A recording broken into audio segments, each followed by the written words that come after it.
Écris à l'ange de l'église d'Éphèse. Voici ce que dit celui qui tient les 7 étoiles dans sa main droite, celui qui marche au milieu des 7 chandeliers d'or. Je connais tes œuvres, ton travail et ta persévérance. Je le sais, tu ne peux supporter les méchants.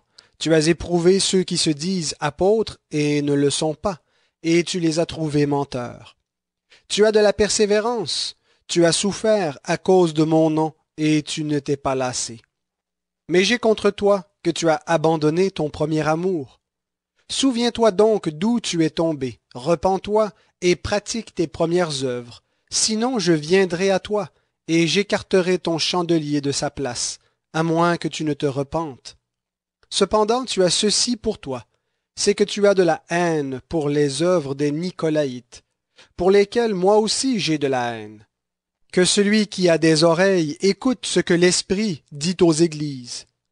Au vainqueur, je donnerai à manger de l'arbre de vie qui est dans le paradis de Dieu. Écris à l'ange de l'église de Smyrne. Voici ce que dit le premier et le dernier, celui qui était mort et qui est revenu à la vie.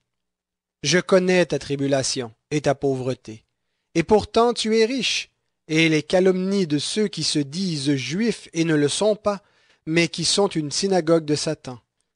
Ne crains pas ce que tu vas souffrir. Voici que le diable va jeter quelques-uns d'entre vous en prison, afin que vous soyez éprouvés, et vous aurez une tribulation de 10 jours. Sois fidèle jusqu'à la mort, et je te donnerai la couronne de vie. Que celui qui a des oreilles écoute ce que l'Esprit dit aux églises. Le vainqueur ne sera point touché par la seconde mort. Écris à l'ange de l'église de Pergame. Voici ce que dit celui qui a l'épée aiguë à 2 tranchants. Je sais où tu demeures. Là est le trône de Satan. Tu retiens mon nom et tu n'as pas renié ma foi. Même au jour où Antipas, mon témoin fidèle, a été mis à mort chez vous, là où demeure Satan. Mais j'ai contre toi certains griefs. Tu as là des gens qui maintiennent la doctrine de Balaam. Il enseignait à Balak à faire en sorte que les fils d'Israël trouvent une occasion de chute en mangeant des viandes sacrifiées aux idoles et en se livrant à la débauche. De même, tu as, toi aussi, des gens qui maintiennent pareillement la doctrine des Nicolaïtes.